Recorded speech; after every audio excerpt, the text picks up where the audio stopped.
Boa tarde, gente. Antes de tudo, Lucas, se colocou para gravar? Ah, certo. Então, novamente, boa tarde. Eu me chamo Hanna Santos, sou estudante de enfermagem pela Universidade Católica, como o Lucas falou, e construo alguns organismos, tanto pelo movimento estudantil, quanto pela iniciação científica, o grupo de pesquisa que é desenvolvido na minha universidade. Então, nesse primeiro momento, eu gostaria de conversar com vocês, especialmente, sobre um panorama mais histórico, social, que repercute na atuação discente na produção científica, dentro das universidades particulares. Nesse sentido, é muito necessário a gente fazer uma recapitulação sobre como se deu, como se consolidou o ensino superior no Brasil, especialmente no que tange às universidades particulares. E para entender isso, é muito necessário a gente fazer um apanhado histórico que remota há muito tempo, lá no período da independência e coisa do tipo. Porque a educação brasileira, ela passou por diversas evoluções. Quem conhece um pouquinho ou se debruça sobre a temática, sabe que a educação brasileira ela vem se moldando e se remodelando a partir da conformação sociopolítica e econômica também que o nosso país ele apresenta. Do tipo que a educação ela vem sempre sendo um reflexo de como anda a conjuntura sociopolítica e econômica do país. A gente pode perceber isso muito atualmente. Quando a gente tem um governo que não fortalece a educação, que não fortalece o ensino, acaba ficando mais defasada ainda as políticas públicas atreladas a isso. Então, historicamente, a gente percebe esse apanhado quando a gente vai avaliar, por exemplo, lá na época da independência, ainda em 1822, quando já podia se vislumbrar a atuação das organizações públicas e privadas, dividindo esse setor à medida que ainda no ensino primário, no ensino fundamental atualmente e no ensino médio, já conseguia se ver um grande nicho pertinente à educação que era desenvolvido por ordens religiosas. Então, quando a gente conhece alguns colégios, como aqui em Salvador, a gente tem alguns colégios religiosos que são fruto desse processo mesmo, de expansão do ensino, da educação, que foi dando margem também para a atuação de ordens religiosas, corroborando para o desenvolvimento disso. Já quando a gente fala sobre ensino superior, a gente já passa alguns anos e vai lá para a Proclamação da República, em 1891, especificamente, com a construção da Constituição desse ano, na qual a gente pode observar que as políticas e ideologias vigentes da época, elas estavam muito voltadas a um sistema de governo que diminuía e descentralizava a atuação do Estado em cima de mecanismos como o ensino, a pesquisa e sobre a educação, sobre a saúde e coisas do tipo. E nisso, no campo da educação, foi percebido que diminuiu-se a responsabilidade do Estado sobre a conformação, sobre a seguridade da educação. Então, a gente pode ver uma expansão das instituições privadas, novamente especialmente atreladas às ordens religiosas, que hoje a gente conhece como as universidades de natureza confessional. Por exemplo, a minha universidade, a Universidade Católica de Salvador, é uma universidade de natureza confessional e é do mesmo estilo, um pouquinho do mesmo estilo, na verdade, que a PUC de São Paulo e outras PUCs que tem espalhadas pelo Brasil. Mas não só existiram as universidades particulares, as instituições de ensino superior de ordem confessional, mas sim a elite local, que aqui era detentora de grande parte e conduzia a economia, conduzia a política do país, foi responsável também por instituir algumas universidades que iam de acordo com os seus preceitos e as suas ideologias. Nesse sentido, é válido relembrar que as premissas que vigoravam em ambos os contextos, de tanto a educação convencional quanto a educação promovida pela elite local, era pautada na economia, nos preceitos ideológicos da época. E aqui a gente lembra muito sobre as premissas liberais e neoliberais, que novamente retomam aquele Estado que tem pouca atuação em cima das dinâmicas sociais, em cima da promoção em cima da promoção da atuação do Estado em dinâmicas que eram pertinentes à educação, à saúde e aos direitos fundamentais básicos. Então, a partir dessa recapitulação histórica e política e econômica também, a gente percebe que houve um boom nas instituições de ensino superior atreladas à natureza privada, mas isso veio de uma forma um pouco específica, por exemplo. Quando essas universidades começaram a se instaurar no território brasileiro, elas eram feitas na modalidade de estabelecimento isolado. O que isso quer dizer? Por exemplo, existia a faculdade de medicina, a faculdade de matemática, a faculdade de enfermagem, e muito raramente existia, por exemplo, a Academia de Belas Artes, que era responsável pelos cursos de história, música, arquitetura também, que estava muito atrelada à história da arquitetura e coisa do tipo. Então, tá chiando bastante? Ana, falar Melhorou agora? Melhorou. Pronto. Então, quando a gente faz novamente essa recapitulação sobre como se deu a conformação das primeiras universidades particulares, primeiras instituições de ensino superior de ordem privada no Brasil, elas vieram nessa conformação. Era um estabelecimento muito específico que tratava sobre uma determinada dinâmica de ensino e acabava não atrelando muitas coisas. E aí, somando-se esse aspecto, a gente fala muito sobre a economia brasileira nesse período. A última revolução assim que teve, que a gente falou anteriormente, foi promovida pela Proclamação da República, com a Constituição. Passando esse panorama, a gente chega, por exemplo, ao período da Era Vargas, ao período de 1945 a 1964, quando foi instituído a ditadura militar. Nesse contexto, a gente faz um apanhado quantitativo, na qual é possível se observar que em 1963 haviam 37 universidades, ou seja, na conformação pública que atrelava o ensino, a pesquisa e a extensão, comparando-se a 564 estabelecimentos isolados, que é a conformação das faculdades, especialmente as faculdades particulares. E quando a gente vai procurar saber o número de matrículas pertinentes a esses estabelecimentos isolados, eles eram responsáveis por 41% das matrículas. Um quantitativo um pouco significativo, teoricamente.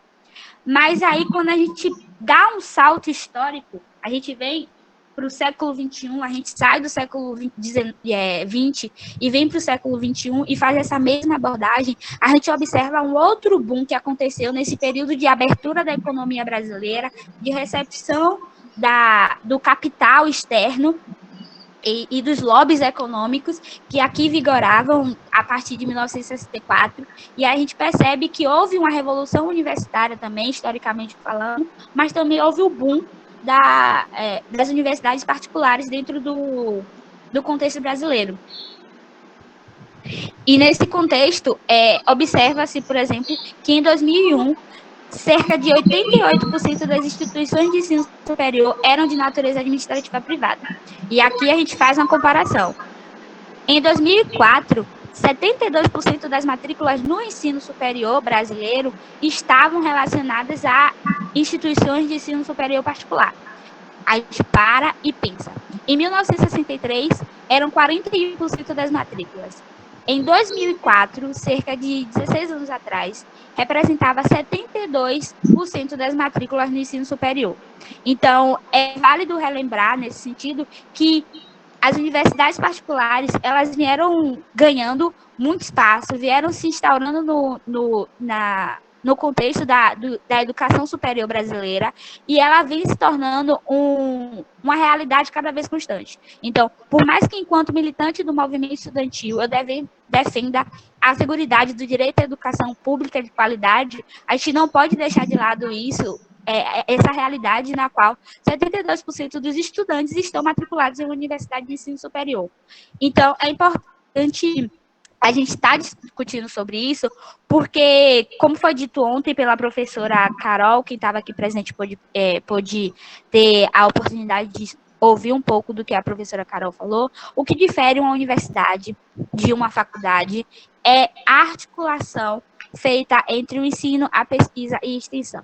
Então, logo mais a gente vai falar sobre a pesquisa, a gente vai falar sobre a atuação discente dentro das universidades particulares, e isso é muito reflexo desse construto social, econômico e político que a gente vem passando desde os primórdios. A forma como se deu a consolidação das universidades particulares, das instituições de ensino superior particular dentro do Brasil, ela repercutiu muito na forma como os estudantes desse segmento são lidos, os estudantes desse segmento vêm fazendo, vêm atuando na sociedade. Então, quando a gente vai fazer essa abordagem, essa construção sócio-histórica da natureza privada, das instituições de natureza privada, elas vinham muito com a construção de focar na formação profissional. Ou seja, ela focava no ensino. A parte de pesquisa, a parte da extensão, ela não era tão focalizada, deixando o protagonismo para essa área, para as universidades públicas. Então, as universidades particulares, as instituições de ensino superior particular, elas vinham muito atreladas à formação profissional. Formar aquele indivíduo com capacitação, com especialização naquela área e liberar para o mercado de trabalho.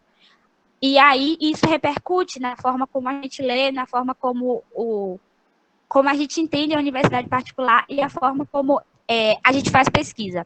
Porque quando a gente para perceber, no contexto do Brasil, mesmo com a criação de grandes programas de ProUni, FIES e coisas desse tipo, o número de investimentos destinados à pesquisa nas instituições de ensino particular, ela ainda é um pouco significativa quando a gente faz esse paralelo com as universidades públicas.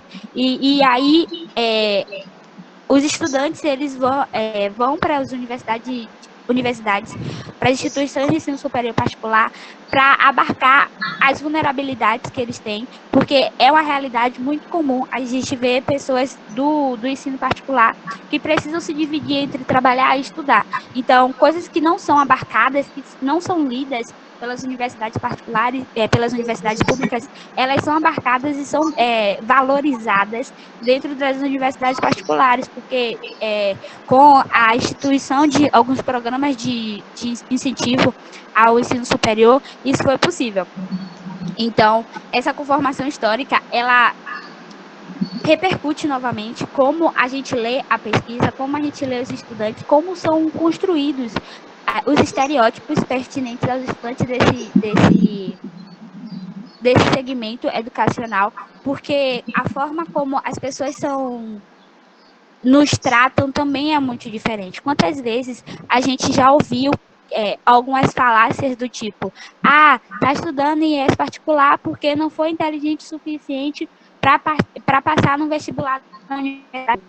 Isso é um grande equívoco, porque, como eu disse anteriormente, a universidade pública ela vem trabalhando num segmento que é muito diurno, e isso não acaba abarcando as vulnerabilidades que a maior parte da população brasileira tem. E é precisar se dividir entre estudar e trabalhar. Mesmo que seja para pagar a própria universidade, a gente precisa conciliar essa dinâmica social.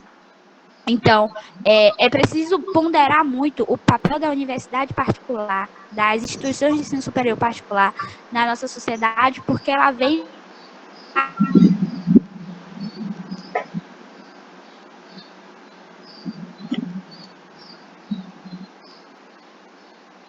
sobre como se deu a conformação dessas universidades particulares. particulares, porque, como eu disse anteriormente, ela foi feita a partir de preceitos liberais, capitalistas, e que isso não necessariamente lê a população, lê a pessoa que está dentro daquela universidade de uma forma humana, de uma forma humanizada e respeitando também os seus processos.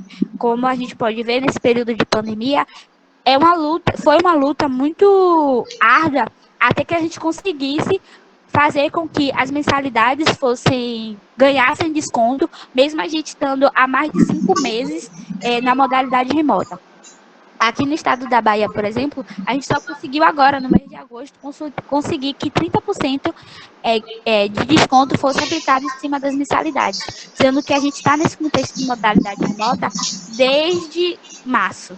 Então, é uma grande problemática quando a gente fala sobre universidade particular, instituições de ensino superior particular, porque do mesmo jeito que ela veio para abarcar um público que anteriormente não era lido pela sociedade, não era lido como uma população que poderia ser abraçada pela universidade pública, ela também acaba não compactuando com preceitos humanizados, perpassando apenas preceitos neoliberais, que acabam valorizando apenas aquela pessoa enquanto valor monetário e não enquanto valor, enquanto ser humano mesmo. Então, quando a gente pega todo esse apanhado histórico, social, econômico e vem trazendo isso para a pesquisa, a gente precisa beber de algumas fontes, por exemplo, para entender como é a importância da pesquisa mesmo nas universidades particulares. Paulo Freire, ele dizia que não há pesquisa sem ensino e não há ensino sem pesquisa. Daniel Sosek, que é um doutor em educação também, ele fala que são metaforicamente duas faces da mesma moeda. E essa é uma das possibilidades de compreensão e interpretação do conceito de educação. Então, quando a gente fala sobre instituições de ensino superior particular, precisamos trazer à tona a problemática do que é fazer pesquisa dentro dessa instituição.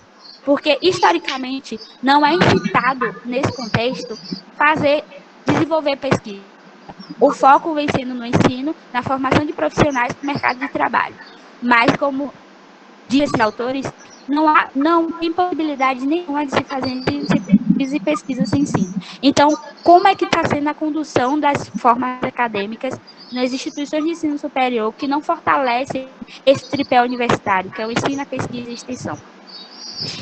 Reforçando ainda o que foi dito por esses dois autores, ainda é dito que grande parte das instituições de ensino superior brasileira está focada na profissionalização dos discentes, por meio do repasse de informações, de técnicas e habilidades pré-montadas. O que isso quer dizer, por exemplo? Quando a gente fala lá anteriormente que as universidades, as instituições de ensino superior particular foram moldadas a partir de preceitos neoliberais, a gente fala também sobre a educação bancária, que é a educação que coloca aquele professor no papel de detentor de todo o conhecimento e o aluno naquele papel de pessoa sem luz. Precisa ouvir tudo o que aquele docente assimilar e depois regurgitar, vomitar em uma prova. Então, não há a assimilação daquela informação, não há produção de conhecimento e não há também preceitos que perpassam a sala de aula.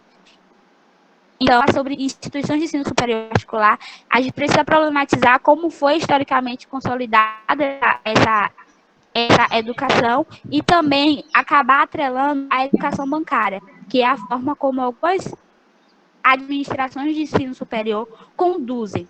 E aí, para finalizar, a gente precisa trazer à tona algumas perspectivas e alguns desafios atrelados a realizar a pesquisa dentro das instituições de ensino superior particular. A partir da minha atuação enquanto estudante de núcleo de pesquisa, a gente primeiro precisa quebrar as premissas que vertem o ensino. Quando eu falei anteriormente sobre a educação bancária, que eu estude, por exemplo, em uma universidade que sempre focando no ensino, na pesquisa e na extensão, quando a gente vai para a realidade, algumas pessoas ainda entram na instituição só para a sala de aula sem construir conhecimento, apenas regurgitar. Então, a gente precisa quebrar, tanto na docência quanto nos discentes, essa premissa de de só ir para a faculdade, não produzir conhecimento e ser apenas um profissional sem discernimento sobre as construções que a gente está passando por aquele espaço. Outro aspecto que a gente também precisa estar muito atrelado é desmistificar a percepção que se tem dos estudantes de instituições de ensino superior particular. Como eu disse anteriormente, quantas vezes nós estudantes dessas universidades tivemos que ouvir que não fomos capazes de passar numa universidade pública e por isso estamos numa universidade particular.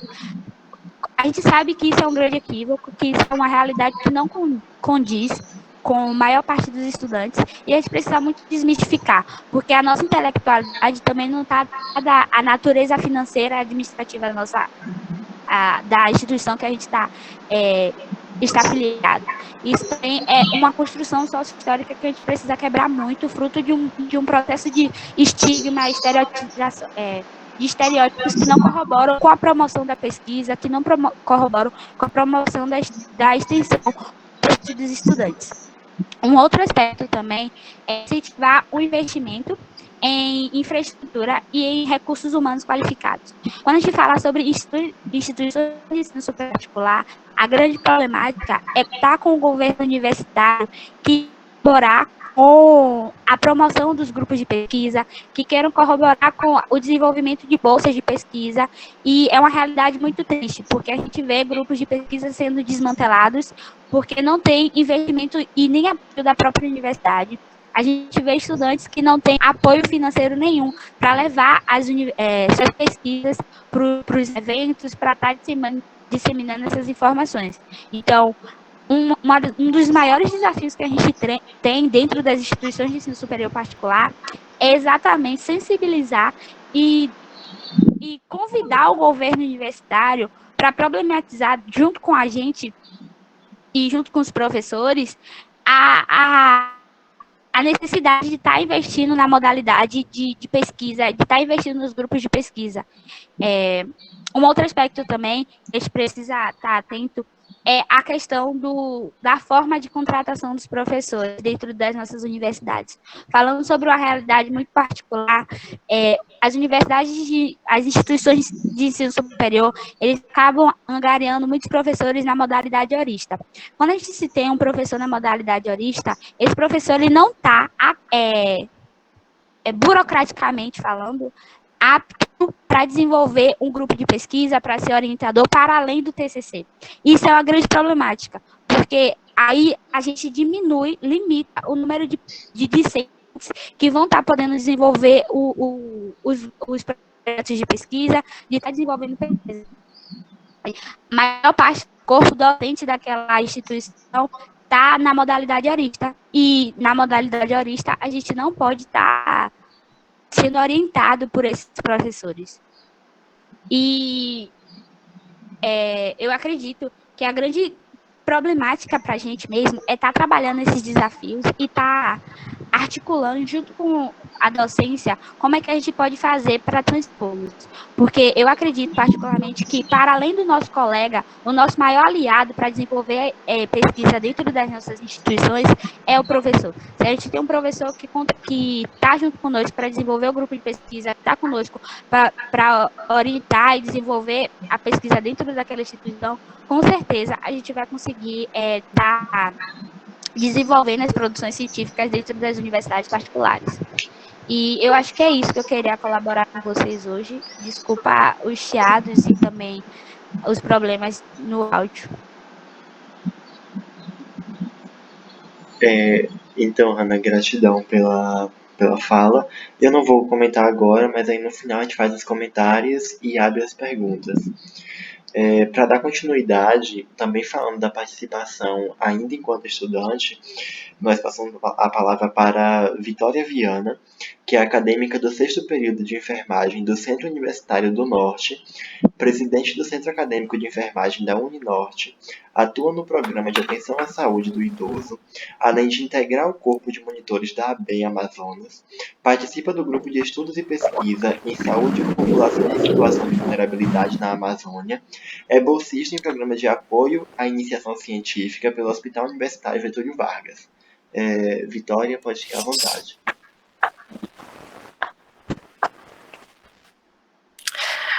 Obrigada. Boa tarde a todo mundo. Tá todo mundo me ouvindo certinho? Sim. Bom, gente, como já foi falado, eu me chamo Victoria Viana e a gente vai falar um pouquinho aqui sobre iniciação científica nas IES particulares. Eu estudo no Centro Universitário do Norte, Uninorte, e nós temos o que nós chamamos de PIC, que é o Programa de Iniciação Científica na nossa instituição. Como que funciona esse programa?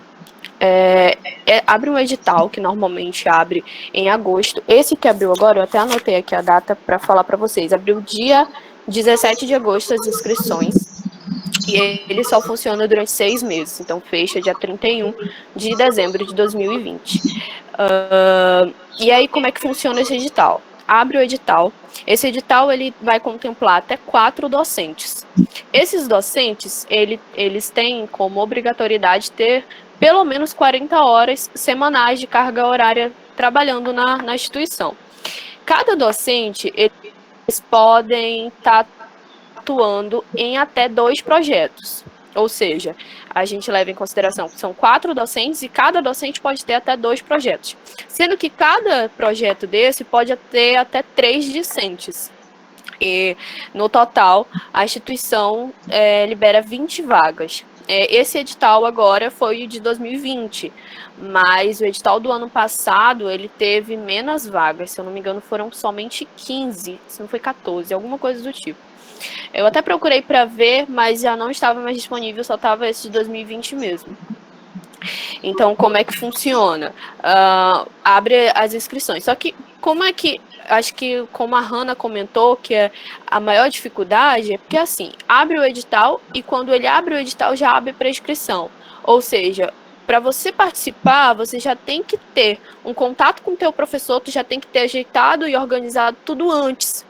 E aí a gente e a distância que tem, como a Hanna muito bem explanou, a distância que tem entre a validação da iniciação científica nas IEs privadas com os alunos e os professores.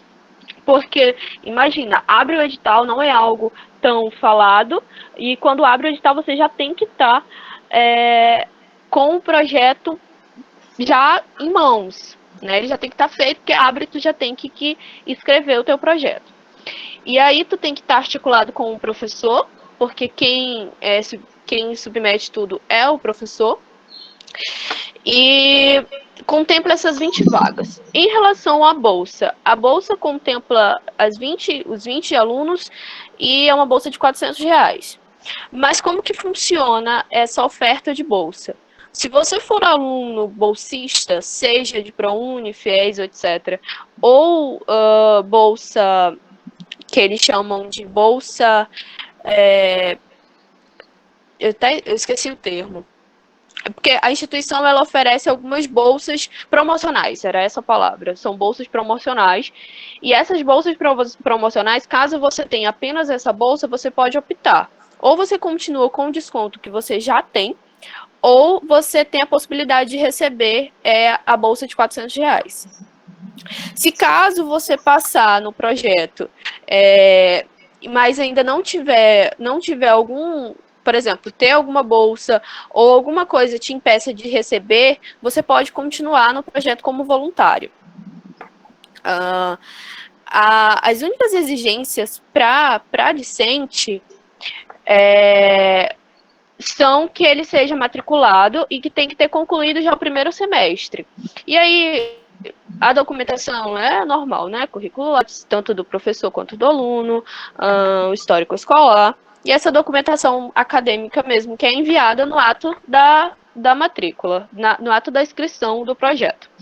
O projeto ele tem que conter, ele chama de projeto de pesquisa, mas é o que a gente chama já de pré-projeto, é aquele projeto que a gente escreve só para submeter. Então, ele precisa ter uma introdução, ele precisa ter justificativa, objetivo, materiais e métodos e um cronograma e referências. Esse é o corpo do trabalho que tem que ser submetido. Só que a maior problemática que envolve tudo isso é realmente a dificuldade de conseguir validar essa oportunidade.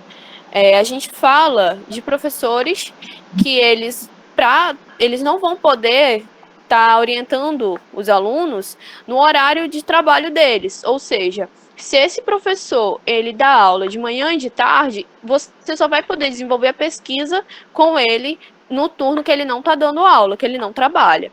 Então, você leva em consideração que esse professor ele terá que passar o dia todo na instituição. Então, requer muito do orientador, porque requer muito que o professor queira, passar por tudo isso e tenha toda essa questão burocrática com o aluno em si. Então, essa é a maior problemática que a gente vê na IES particular. Mas, agora, trazendo para a minha experiência, eu estava até conversando com a Hannah quando ela me chamou, e eu estava contando para ela um pouco de como foi a minha experiência na iniciação científica. O que a Hannah falou é muito importante sobre a gente quebrar esse paradigma, quebrar essa ideia de que, por você ser aluno de uma instituição privada, você tem que estar distante da iniciação científica. Porque a gente sabe que, como ela falou, e muito bem explanou, essa questão é muito pouco falada, é muito pouco alimentada, é muito pouco incentivado. Então você está ali e você é incentivado a fazer seu curso, a ter aquela formação acadêmica apenas. E essa ideia de iniciação científica passa a ser uma coisa distante, passa a ser uma coisa pouco falada, passa a ser uma coisa que muitas vezes o aluno forma sem saber o que realmente é. E a gente entende que isso assim, é algo que não pode deixar acontecer, não pode ser dessa forma. A pesquisa ela não só agrega no currículo Lattes, ela agrega na gente enquanto profissional, levando em consideração que a nossa profissão enquanto enfermeiros é uma profissão que é sistematizada há pouco tempo, a gente precisa entender que nós, enquanto acadêmicos, precisamos levar ainda mais a ideia de pesquisa para a nossa profissão. Então, não é só enquanto acadêmicos que a gente pode fazer pesquisa. Enquanto profissionais, nós devemos continuar com essas pesquisas. E quando eu tive o contato com a iniciação científica, foi através de uma professora que comentou, e ela era aluna de uma instituição pública, daqui de Manaus mesmo. E ela comentou numa aula falando sobre, e eu me interessei e fui conversar com ela. E aí teve um longo percurso, porque como eu sou bolsista, o edital da minha instituição não me contemplava. E como eu queria uma pesquisa que fosse mais abrangente, não me contemplava de várias formas, e eu precisava de um professor. Aí eu fui atrás de professor, não consegui um professor que aceitasse me orientar na pesquisa da própria instituição. E aí, o que aconteceu? Eu acabei indo atrás de instituições fora da minha mesmo. Eu fui na instituição, na própria instituição pública daqui, de Manaus, a UFAM, que é a Universidade Federal. Só que o edital abriu lá apenas para os acadêmicos internos. E aí eu não pude fazer.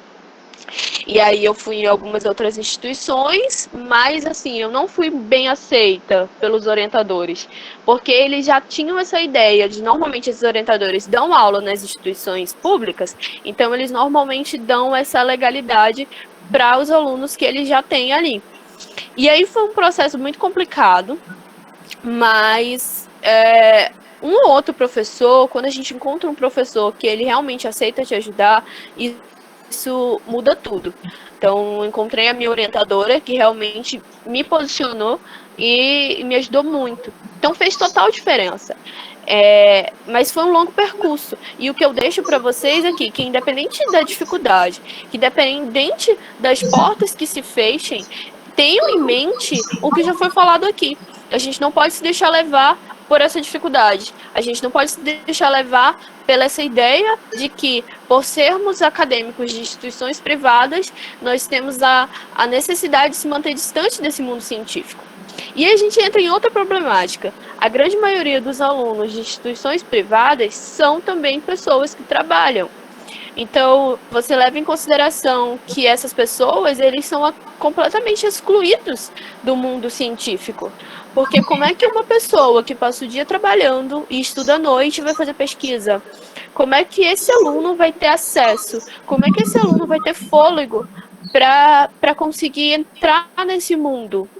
Então, é algo assim que a gente que tem um pouco mais de disponibilidade, quem tem um pouco mais de disponibilidade, precisa lutar para que a pesquisa ela deixe de ser algo assim tão distante da gente enquanto acadêmicos de instituição privada.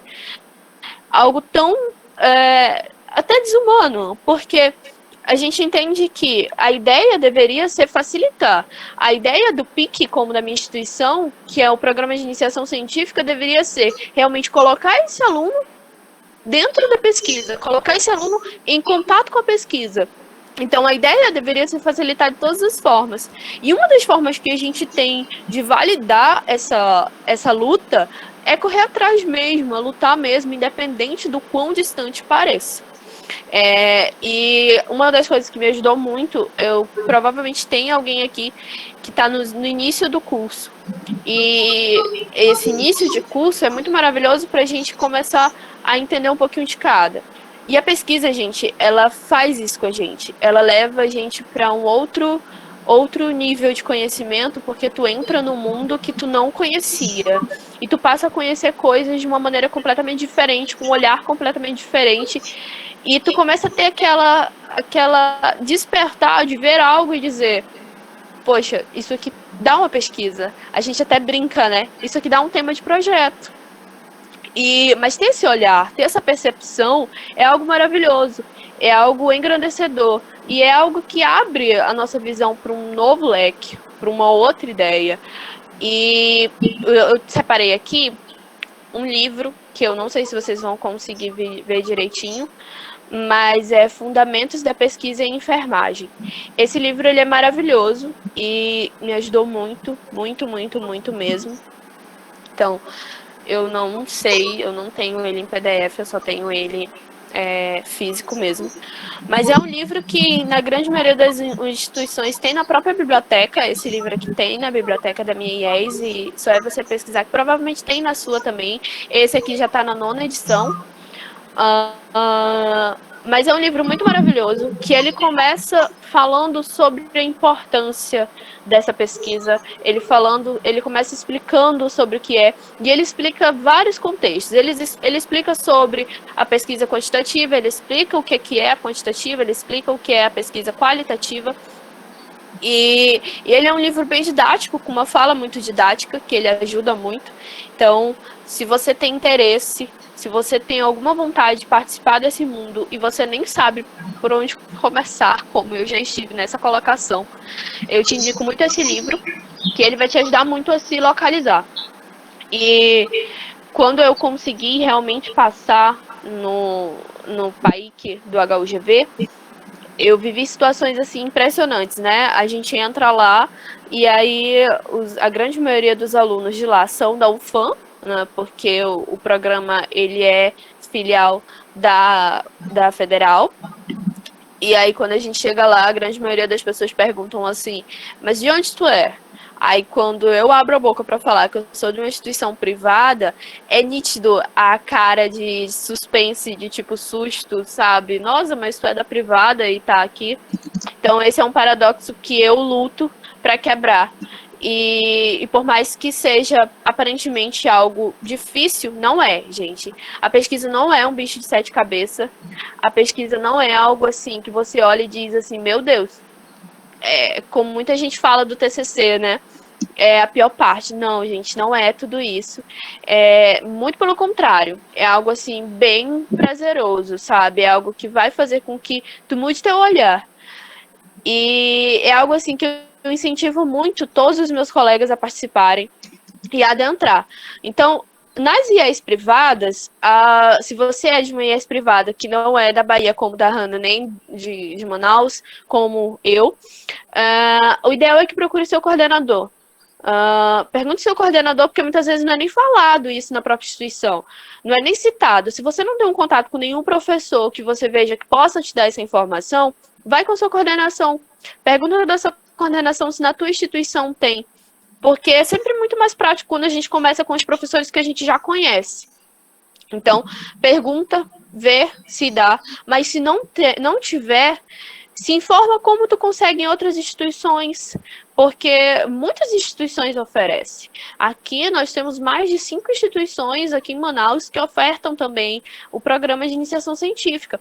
Então, se informa, pergunta, que por mais que pareça assim algo distante, mas você vai ver que com o tempo você vai percebendo que não é um caminho que vai ser trilhado e você vai conseguir, a gente consegue, e é uma sensação maravilhosa. Quando você está escrevendo, quando você vê seu projeto, quando você olha e diz assim, eu consegui, é algo maravilhoso realmente, e eu super, super, super me disponibilizo a conversar e a falar mais um pouco de tudo, de todo esse processo, explicar direitinho cada fase, porque se eu for falar aqui, a gente vai passar a tarde toda falando sobre isso, o que não me incomodaria, mas a gente sabe que a gente tem um tempo limitado. Todavia, eu deixo aqui uma frase que eu anotei, que é uma frase que eu gosto muito. E eu quero concluir a minha fala deixando essa frase para vocês, com a ideia de que não tenham a pesquisa como algo distante. Não deixe que as circunstâncias ou as dificuldades tornem a pesquisa algo distante para você. A frase é o seguinte: e quando já não mais houver fronteiras para a pesquisa científica, haverá menos morte, fome e dor. O futuro da humanidade já está escrito em cadernos de vários cientistas pelo mundo. Porém, empecilhos tornam essa realidade distante. Essa frase é de Daniel Silva Guimarães. E a pesquisa, ela é sim o futuro. A gente vê no meio dessa pandemia o quanto a pesquisa foi falada, o quanto se falou em pesquisa, o quanto se falou em cientistas. E não sei, você que está assistindo aí, pode ser um pesquisador que vai descobrir o que hoje pode ser impossível. Então, não desista, não tenha isso como algo difícil, muito pelo contrário. Olhe as dificuldades como uma maneira de olhar e dizer assim, eu passei por tudo isso, foi muito difícil. Na minha instituição não tinha, porque não é toda instituição que tem, mas eu consegui. Então é isso, eu agradeço o espaço e muito obrigada, de verdade. Gratidão, Vitor, pela tua participação e explanação. A gente teve aqui também alguns comentários no chat em relação à tua fala. Uma coisa que eu acredito que é importante de pontuar em relação a isso a gente precisa fazer recorte de tudo em relação ao que a gente está falando. E aqui nesse cenário, eu acredito que é importante que a gente faça recorte de que, além de um público de universidades particulares, a gente está falando enquanto pessoas que estão na região norte e nordeste. Então a gente percebe que, em termos de produção científica, a gente ainda sofre muito mais em relação a preconceito de outras instituições. A gente sofre de instituições públicas como um todo, enquanto pessoas que teoricamente não são capazes de produzir ciência, e a gente sofre enquanto de instituições, sobretudo do sul e sudeste, enquanto como analfabetas funcionais. Porque, teoricamente, quem é do norte e nordeste não tem capacidade de estar produzindo nada, de pensar nada. Então, acredito que é uma coisa que vale muito a reflexão de todo mundo. Hannah tinha pedido para fazer um comentário, então pode ficar à vontade também, Hannah. Tudo que você falou, Lucas. Porque quando a gente para pensar em pesquisa sobre também aquilo que eu falei anteriormente, dizendo que é fruto de uma construção sócio-histórica e política e econômica brasileira, a gente precisa entender que, do mesmo jeito que o ensino superior é um espaço de privilégio da nossa sociedade, a pesquisa também é. Quando a gente para pensar, por exemplo, o próprio edital, pelo menos aqui na Bahia, tem a Fundação de Amparo à Pesquisa, que é a FAPESB, que é a mesma que a Victoria é bolsista também, só que em cada estado tem uma. Aqui se chama FAPESB. E nos próprios editais desses eventos é determinado que o estudante ou a estudante não pode ter vínculo empregatício nenhum que não seja aquele vinculado àquela bolsa. E aí, quando a gente para pensar sobre as estudantes de ensino superior das instituições particulares, normalmente é comum se dividir entre trabalho e estudar. Se pega uma bolsa de pesquisa, ela tem que se desvincular do trabalho. A bolsa, ela é do valor de R$400. Como é que a pessoa pode se manter com R$400 por mês, sabe?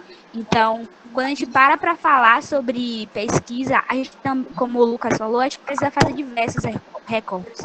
Quando a gente vai falar sobre produção científica, a parte do Norte e Nordeste, ela também não é incitada a falar sobre isso.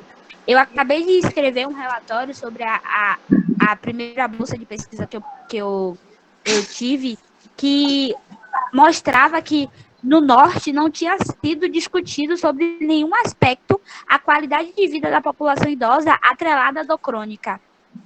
No Nordeste, a discussão era muito pouca comparada ao Sul e Sudeste, sendo que 40% das publicações que eu achei era relacionada ao Sudeste. Então, isso mostra muita defasagem, não só da publicação, mas também de como está sendo um incentivo para estudar a partir a população daquele cenário, sabe? Então, a gente precisa fazer esses recortes, como o Lucas disse, e entender que a gente não está falando só sobre um aspecto, mas a gente está falando sobre seres humanos que tem que ser lidos e tem que ser vistos sobre diversas perspectivas, de uma forma muito integral, e atentar-se a todos esses determinantes. Excelente colocação, Ana. Agora, não vou fazer nenhum outro comentário agora, para que a gente possa dar continuidade, mas permaneçam colocando no chat que a gente está anotando tudo que é possível para estar comentando posteriormente no final. Para dar continuidade, agora falando em relação à atuação enquanto representante de liga acadêmica, a gente convida a Ívia Maiana, que possui ensino médio articulado com ensino técnico no SESI, em Serviço Social da Indústria, é enfermeira pela Universidade Católica do Salvador, realizou intercâmbio acadêmico durante a graduação para a Universidade Pompeu Fabra, espero que tenha falado certo, como bolsista pelo Programa de Bolsas Ibero-Americanas do Banco Santander, bolsista de iniciação científica pela FAPESB, presidente e fundadora da Liga Acadêmica em Saúde do Adulto e do Idoso da UCSAL, e pós-graduanda em emergência e atua no Hospital de Retaguarda em Salvador, no combate à Covid-19. Pode ficar à vontade, Lívia. Oi, pessoal. Não sei se vocês estão me ouvindo direito, então me dá um retorno. Sim, tá ótimo. Então, eu espero poder contribuir, né? Foi muito bom as colocações de Hannah, as colocações de Vitória.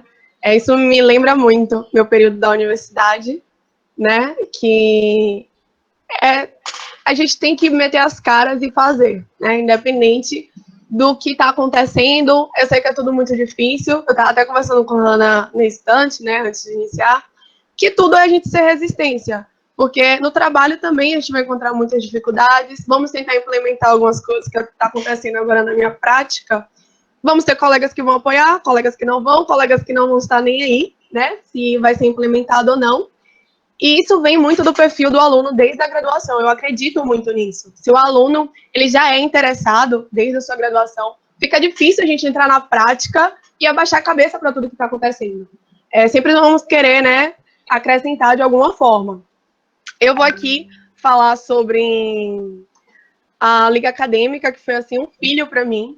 E vou, antes disso, dar um panorama, né, sobre esse papel, né, das atividades extracurriculares que são muito importantes, porque tudo que nós aprendemos acaba sendo bloquinhos diferentes, né? Bloquinho de clínica médica, bloquinho de fisiologia, bloquinho de clínica cirúrgica. E quando nós participamos dessas atividades extracurriculares é quando saímos desses bloquinhos para colocar nosso conhecimento em prática. E acaba que, na minha pesquisa aqui,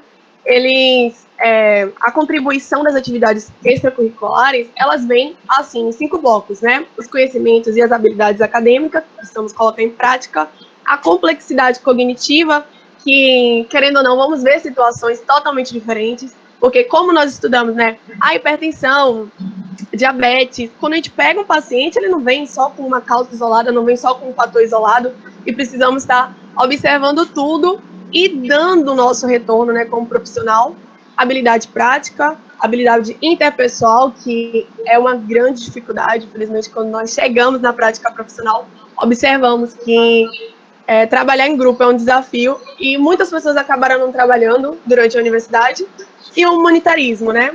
Então, tudo isso vai ser acrescentado quando podemos estar executando essas atividades. Óbvio, nem sempre vai estar totalmente condicionado a isso, podemos estar desenvolvendo isso em vários outros lugares, porém, as atividades extracurriculares, elas vão proporcionar, né, que a gente possa transitar nos pilares, né, ensino, pesquisa e extensão, de uma forma mais suave e resolver nossas problemáticas. Essa aqui não é uma coisa não, pai. Ela é tipo nesse ambiente, né? Então, as ligas acadêmicas, elas se encontram, né, nesse sentido, e o aluno, ele pode estar participando em diversos períodos, ele vai ter mais autonomia, independência, né, porque na liga ele vai estar participando de seminários, aulas teóricas, discussões, casos clínicos, simulação, atendimento à comunidade, estágios, né, e publicação de artigos. A liga, ela vai proporcionar também que a gente possa estar realizando contatos, querendo ou não. Durante o meu momento mesmo da liga, a gente foi promover um simpósio e estudante não tem contato, né, tanto com profissionais, a não ser os professores. A gente precisa meter as caras para estar lá correndo atrás. Então, eu vou contar um pouquinho da história da LASA, né, que foi a liga que eu atuei como presidente fundadora. Era uma liga acadêmica em saúde do adulto e do idoso. Foi atrelada assim por uma proposta da coordenadora da época, né? Ela solicitou que atrelássemos o idoso porque ela tinha um projeto de extensão, ia ser somente uma liga em saúde do adulto. E ela foi construída, né, por uma necessidade dos próprios alunos. Não vou mentir, não foi um projeto meu, propriamente dito. Eu participei de uma reunião que era da demanda dos próprios alunos quererem fundar uma liga acadêmica. E nessa reunião, eu era somente a monitora da disciplina. Porém, estava uma discussão muito louca e a gente decidiu fundar as ligas. Dessa reunião saíram 2 ligas na UFSAL, né, que foram as ligas primárias, assim, de enfermagem. Antes não havia liga de enfermagem. O curso que trazia muitas ligas era o de fisioterapia. Enfermagem ainda não tinha. E saiu a LASA e a liga de emergência, se eu não me engano. Era a liga de emergência, eu não sei o Laepse. Não lembro como era, Laepse. E aí saiu as 2 ligas, iniciando lá essa questão de buscar os estudantes. Ninguém tinha experiência, né, nem os professores, porque realmente a maioria dos nossos professores, eles estavam também se profissionalizando, tá? Nós tínhamos muitos professores cursando o mestrado, então era uma loucura, porque a maioria também vinha de universidades privadas, até mesmo da própria UFSAL, então o contato deles era muito pequeno quanto às atividades extracurriculares, porém, era uma necessidade mesmo. Nós encabeçamos isso, foi construído, a Liga conseguiu ser fundada em um período de 2 a 3 meses, fizemos nosso processo seletivo, tínhamos mais ou menos 22 estudantes, para vocês observarem como eles realmente estavam interessados, né, em entrar na Liga, e ela se iniciou assim. O que é que a Liga ela pôde trazer assim de produto, né? Porque essa participação ela vai gerar produtos, ela vai gerar a partir das próprias demandas dos alunos, da própria curiosidade, isso vai gerar produtos. Então, no início nós trabalhávamos com seminários, né, discussões semanais, porém como tinha o projeto de extensão da coordenação, nós fizemos reuniões quinzenais, né? E aí, nesse período, montamos um cronograma, observamos, primeiro, qual seria o tema do ano, porque a LASA, por ser em saúde do adulto, todo ano tem uma votação para se escolher, né, o que vai ser discutido naquele período. Então, no nosso primeiro ano, foi as doenças crônicas não transmissíveis, isso era em 2017. Em 2016 tinha saído um manual do Ministério da Saúde falando, então era um tema bem atual para a gente, né, estar discutindo lá. Então, colocamos o nosso cronograma todo para doenças crônicas não transmissíveis, nossas reuniões debatíamos muitas vezes como em sala de aula, e aí, nas próprias reuniões, começou a se discutir a necessidade de trazer os artigos científicos, porque não tínhamos, né, muito incentivo para pesquisa, a questão de PIBIC era também, assim, algo que começou, mas parou, eram ondas, né, que é o que o Sal vivia. Então, o aluno participava de vez em nunca, e depois não tinha aluno nenhum. E foi também um período que eu iniciei como bolsista em iniciação científica, com trabalho sobre Alzheimer, que estava ligado, né, tudo bem conectado com o tema da Liga, graças a Deus. Foi o que permitiu não ficar louca no período. E aí, dessas discussões, percebemos que necessitávamos de outros professores, porque os nossos também estavam muito envolvidos em várias atividades e não tinham como estar atendendo às nossas demandas. Então, queríamos o quê? Qual foi a estratégia? Vamos promover eventos, porque através desses eventos vamos trazer outras pessoas para estar discutindo e podendo, né, matar a nossa curiosidade, contribuindo para a nossa formação. Então, a Liga, ela possibilitou uma autonomia também para a gente, né? Tínhamos uma demanda que não estava sendo atendida totalmente pelo supervisor, não. O supervisor, ele estava atuando, sempre orientando a gente, mas nós não tínhamos como estar o tempo todo com eles. Então, eles nos deram um aval e montamos eventos. Eu acho que um dos pontos principais da Liga Acadêmica é essa autonomia, né, que o estudante tem para estar junto com os demais, buscando estratégias para fechar as nossas próprias demandas, porque, querendo ou não, a formação, né, as deficiências da nossa formação, elas precisam ser sanadas pela universidade. Ah, mas a Liga Acadêmica não contribui para sanar isso? Sim, porém, não deve ser utilizada para isso, da mesma forma que ela também não deve ser utilizada para o aluno praticamente se pós-graduar em alguma coisa, o que acontece muito com as ligas acadêmicas, querendo ou não, em outras discussões com outros estudantes, a maioria sempre falava, eu acabo tendo muito conhecimento sobre isso e pouco conhecimento daquela área. E nós saímos da universidade como generalistas, nunca sabemos onde vamos cair, por exemplo. Agora eu estou na enfermaria de Covid, que mudou totalmente, né, o perfil está se alterando para pacientes crônicos. Ótimo, eu já conheço sobre pacientes crônicos, mas não sabia nada sobre Covid, estabilização, e era importante, né, era uma demanda atual que o profissional ele precisa estar atuando, querendo ou não, a oportunidade que estava aberta naquele momento. Desses eventos, nós iniciamos assim de forma bem tímida, iniciamos com barreiras funcionais, né, trazendo a questão do atendimento a pessoas com surdez. Fizemos de cálculo de medicação, porque no período a universidade, outros alunos, né, traziam a demanda também de cursos que fossem nesse sentido, então não fazia nem parte da nossa discussão, mas a Liga conseguiu proporcionar esse curso que ajudou muitos alunos no período, até porque na nossa oferta vinha monitoria, havia um monte de coisa. Fizemos um simpósio sobre oncologia, isso sim estava atrelado à nossa temática, falamos de oncologia feminina, e foi um desafio, porque o nosso simpósio ele veio com a proposta de rodar durante 10 horas, com um valor, né, a inscrição, se eu não me engano, foi R$10, com alimentação, né, menos o almoço, mas assim, sempre tínhamos algum lanche, tudo que era possível ofertar. E foi também um evento desafiador, porque nós como alunos, né, tínhamos que entender um pouco sobre logística de evento, como montar todo o trabalho, a parte visual, nós não entendíamos nada disso, somos de saúde. É a mesma coisa quando eu participei de uma discussão de uma assembleia que estavam discutindo o orçamento de um evento, e aí o pessoal levantou e fez, nós somos enfermeiros, precisamos de alguém que represente isso porque nós não sabemos ler a tabela.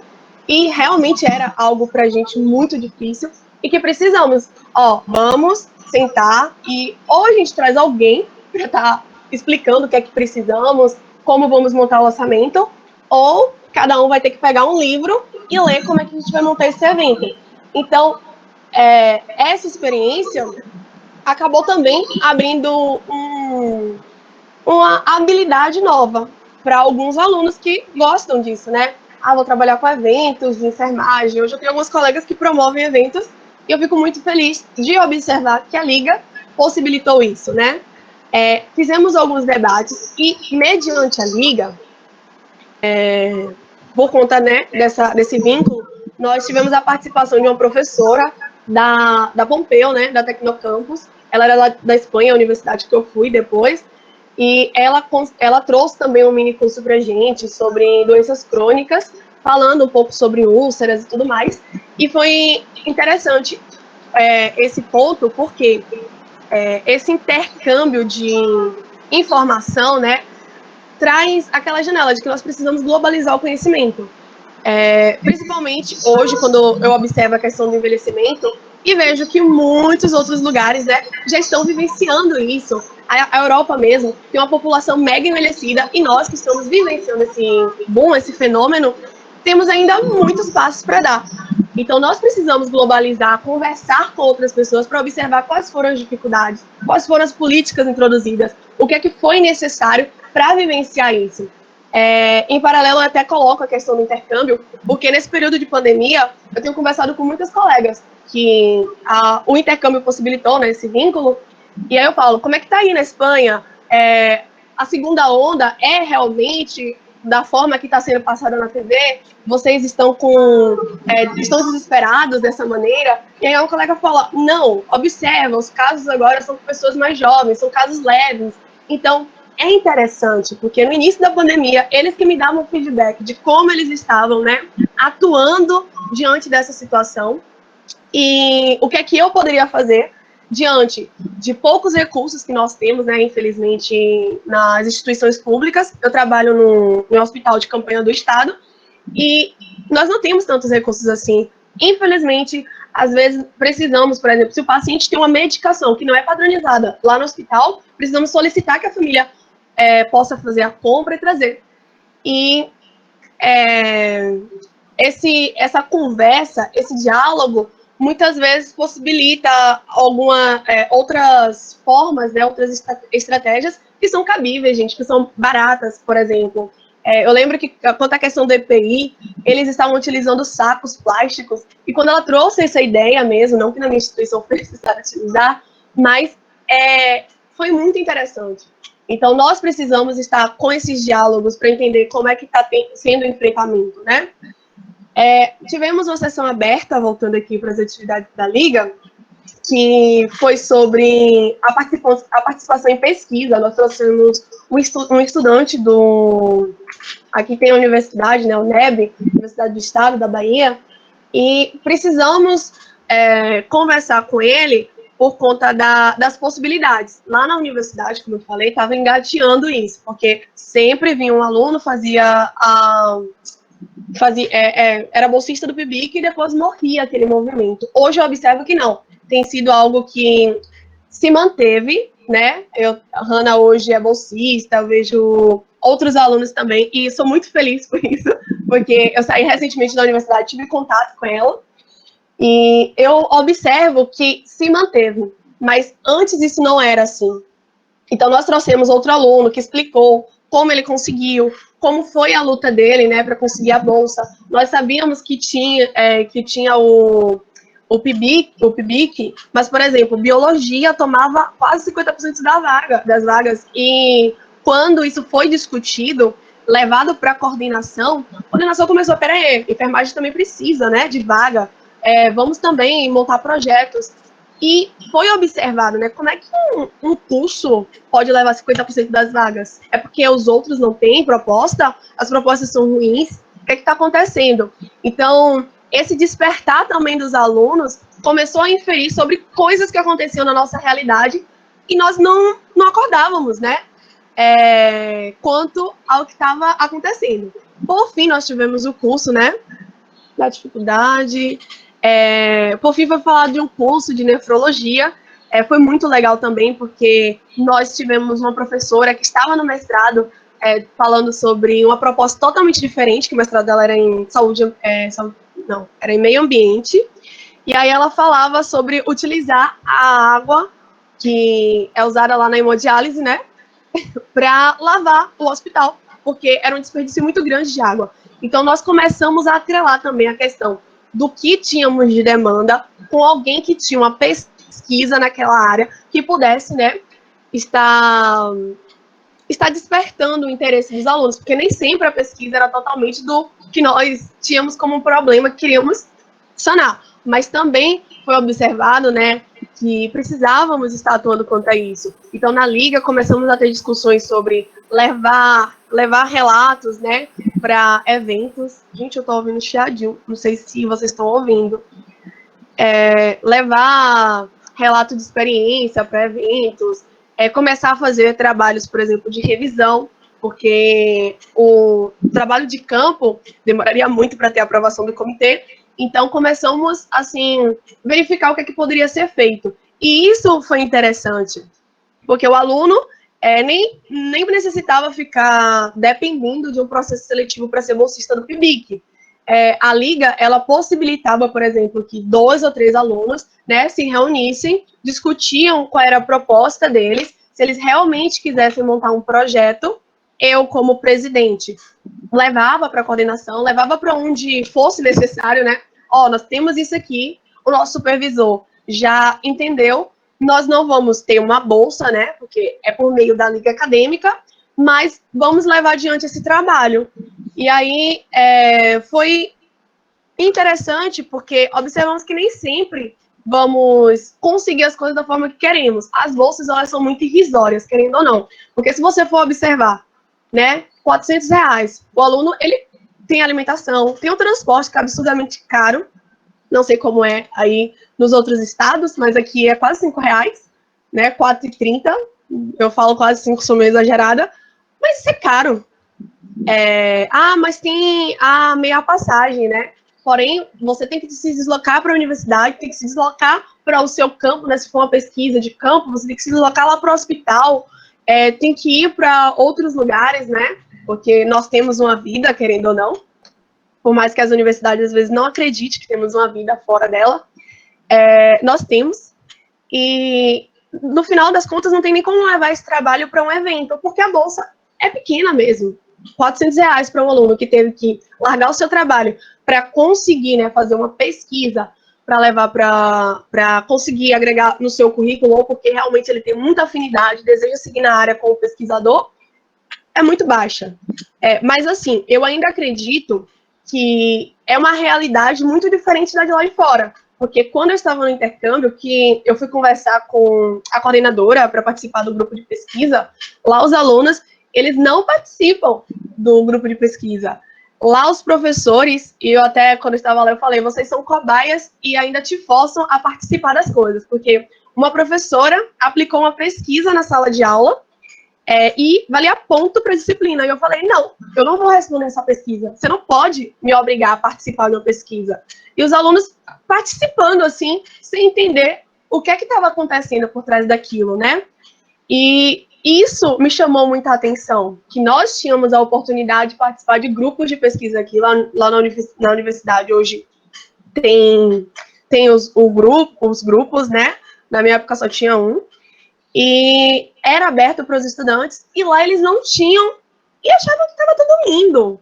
Não tinham tantas oportunidades. As oportunidades eram gerais, por exemplo, você pode ser monitor de... como era o nome? O monitor da Universidade Saudável. E aí o aluno ficava lá, executando ações, né, para incentivar o esporte na universidade, alimentação saudável. Eu ficava assim, caramba, esse é o tipo de monitoria que tem aqui. Nós precisamos estar em alerta com isso, porque vocês poderiam estar fazendo monitoria de, por exemplo, laboratório. Eles tinham um laboratório de simulação maravilhoso, o boneco falava, fazia tudo, e eu ficava, vocês têm que correr atrás dessas oportunidades, que nós muitas vezes temos e não nos atentamos para isso, né? Uma coisa interessante também foi a questão da atuação com a comunidade, né? A LASA participou de uma pesquisa da Fiocruz, né, em um município, e nós viajamos para estar colaborando com eles, porque um dos frutos da pesquisa deles era o atendimento para a comunidade, fazendo triagem para hipertensão e diabetes, porém eles não contavam com enfermeiros na equipe, nesse caso, né, o laboratório que estava executando esse projeto. Isso foi muito legal também, porque começamos a discutir a questão de ter enfermeiros, por exemplo, dentro da Fiocruz Bahia. aqui o número de enfermeiros ainda é muito pequeno. Eu estava conversando com uma pesquisadora de lá, ela é a chefe do laboratório, e ela estava namorando para a gente fazer a seleção. Eu falei, não, a Fiocruz, infelizmente, o laboratório que você está, a pesquisa que você está executando, não é na linha que eu tenho interesse de estar executando minha vida profissional, está levando à frente, né? Eu gosto muito mais de doenças crônicas, e ela trabalha com arboviroses. E ela falou, pois, aqui temos muita dificuldade, temos farmacêuticos, médicos veterinários, temos biomédicos e médicos, né? Não sei se eu já falei médicos. Mas não tem enfermeiro para estar aplicando lá a coleta de dados, para estar fazendo um exame físico. E ela fala que, infelizmente, acaba repercutindo na deficiência de informações. Eu achei isso muito legal, porque ela é uma médica falando isso. Mas achei muito triste também, né? O fato de os enfermeiros não estarem ocupando um espaço que é nosso, para estar produzindo, né, conhecimento, produzindo informações a respeito daquela problemática. E isso também se manifestou no meu trabalho. Acho que eu já misturei tudo, gente, desculpa. Isso também se manifestou no meu trabalho, do PIBIC. Meu trabalho foi sobre Alzheimer, e a maioria dos resultados que eu tinha era médicos e biomédicos, né? Só tinha um monte de exame, eu não sei ler ressonância, eu não sei ler um monte de outra coisa, e eu tive que começar a buscar como é que era, como é que eu ia fazer a leitura daqueles dados, porque eu não tinha muitos trabalhos dentro da enfermagem falando sobre as características clínicas e sociais, né, do Alzheimer, por exemplo. Mas na prática eu vivi isso em um centro geriátrico lá na Espanha e observei como é necessário. Eu peguei pacientes em estágio terminal de Alzheimer, que era uma loucura, e eu pensei, gente, eu não consegui isso, não consegui trazer isso dentro do meu trabalho, porque eu não tinha material suficiente, né? Porque eu não tinha pessoas retratando essas características.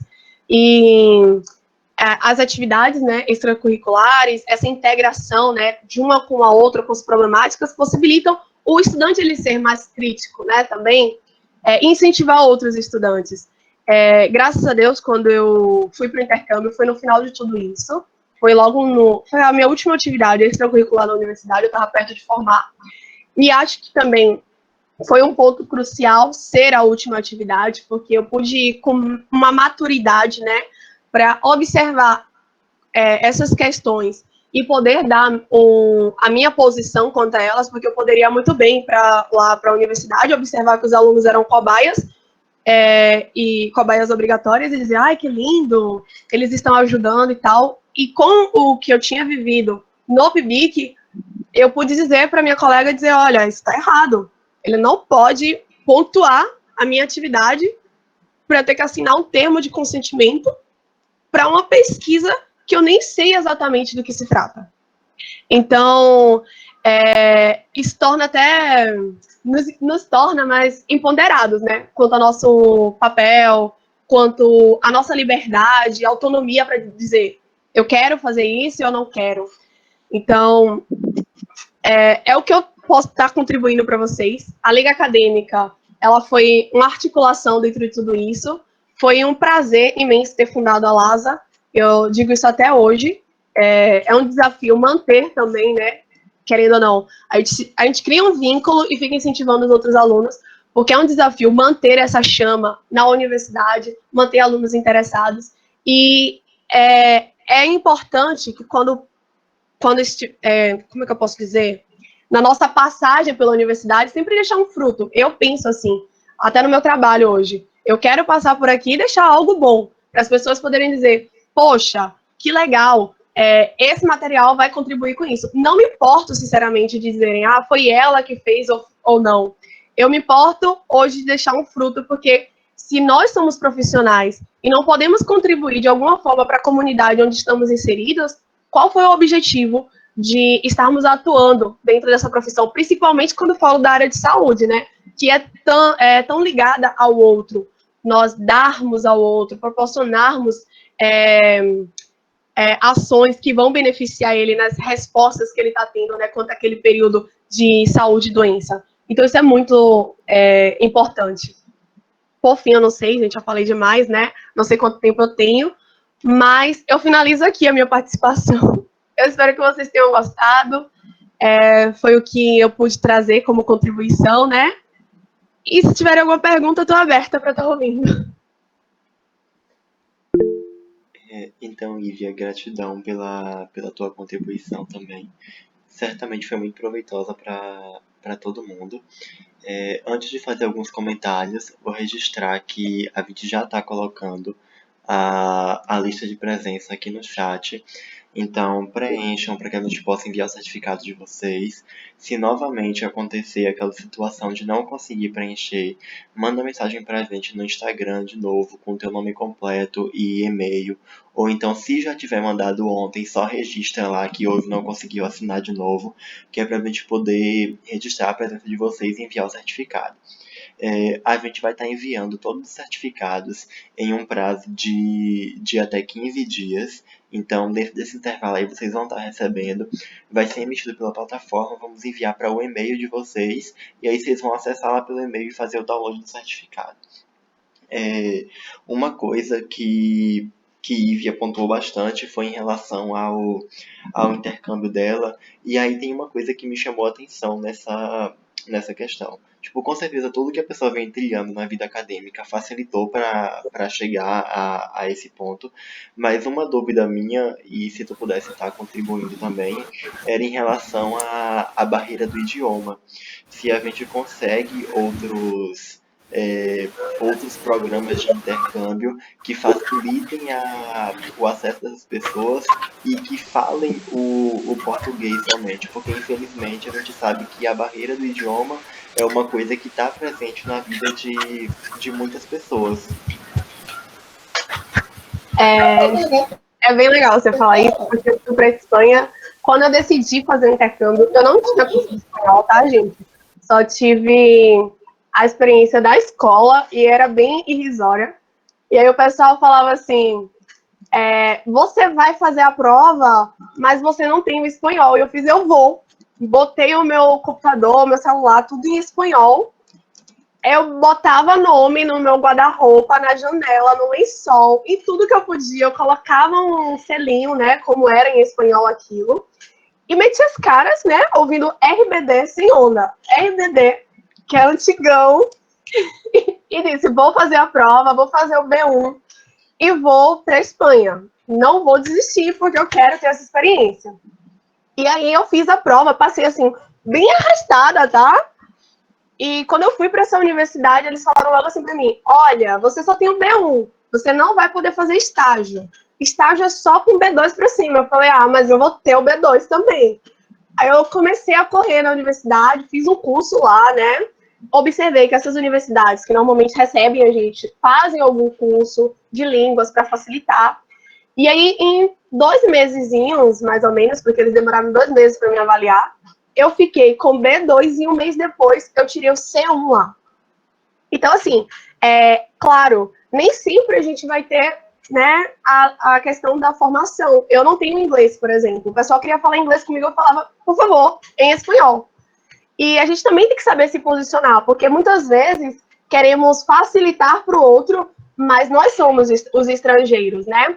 Temos que correr atrás? Sim, temos que correr atrás. Mas eles precisam também entender que nem tudo vem na nossa mão e nem tudo vai estar fácil para a gente compreender. No meu período do intercâmbio, como eu era bolsista Santander, teve um grupão assim, de pessoas, né, que também eram bolsistas, e eles falaram, por exemplo, de universidades que nem tinha, gente, o programa de intercâmbio, e que eles correram atrás para a universidade se virar nos 30 e conseguir lançar a proposta para eles terem a bolsa. E teve gente que conseguiu a bolsa e nem tinha lugar de destino. Aí pediam assim, me ajuda a conseguir uma vaga na sua universidade, que eu quero ir também para Pompeu. E eu falava, vamos lá, vamos correr atrás, o que é que você deseja? Portugal tem muita bolsa, gente. No período que eu estava com eles, muitos lançavam a proposta para a coordenação da universidade, para ver se eles podiam aceitar, porque eles tinham a bolsa do intercâmbio, já era deles, eles conseguiram que a universidade corresse atrás, que lançasse a proposta, então eles já tinham dinheiro, basicamente, mas eles não tinham o lugar de destino, né?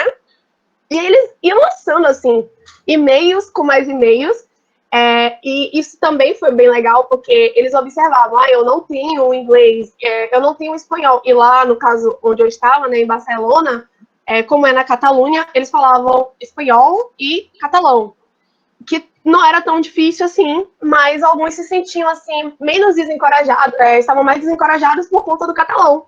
E eu sempre falava, olha, eles vão entender que você não é daqui, você vai falar assim, por favor, fale devagar, pode repetir. E é aquela coisa, né? Que tem boca vai Roma. Nem sei se é assim o ditado. Mas nós precisamos ser menos tímidos nessas questões, sabe? Eu aprendi muito com eles. Aprendi também muito lá no intercâmbio, porque o meu intercâmbio, quando não ofertou um estágio para mim, eu mandei e-mail para todos os centros geriátricos perto de mim. E aí um centro geriátrico fez assim, eu já trabalhei com a brasileira, vem para cá que a gente vai fazer uma entrevista. Fui feliz da vida. E aí a universidade depois ofertou o estágio para mim. Mas quando ela disse não, eu não parei nesse não, sabe? Eu acho que a língua, ela é uma barreira inicial. Mas já vi gente indo com menos do que eu fui e conseguindo se desenvolver, casou, vive na Espanha. Eu tenho uma colega mesmo que no mesmo período que eu fui, foi para a França, ela era da UFBA, fonoaudiologia, né? E ela tá lá, ela disse que não ia voltar mais pro Brasil. Eu falei, você é louca, mulher, você não vai fazer isso. E ela mora agora na França, cursa fono na França, e eu dou, eu pago pau, assim, pra ela, no dito popular mesmo, eu digo, caramba, ela viu uma oportunidade, né, e abraçou. Então, não fiquem tímidos, o Duolingo tá aí, é gratuito, graças a Deus, né? Hoje a Universidade Federal, não é a universidade, é o Instituto Federal do Rio Grande do Sul, ele tá com curso gratuito de inglês, tá, gente? Eu acho que são 6 módulos. Eu encontrei isso na internet e já tô cursando porque não tenho tempo, infelizmente, para estar bancando um e dizendo, não posso cursar todos os dias. Eu acho que dói muito no bolso quando você não consegue estar o tempo todo, né? Acaba desestimulando. E eu achei esse gratuito. Eles não têm mentoria, não tem um professor, né, auxiliando você, mas o material é muito didático. E assim, a gente vai se virando como pode, falando um pouquinho de inglês aqui, um pouquinho de espanhol ali, ganhando o mundo. Você concluiu ou aqui travou, gente?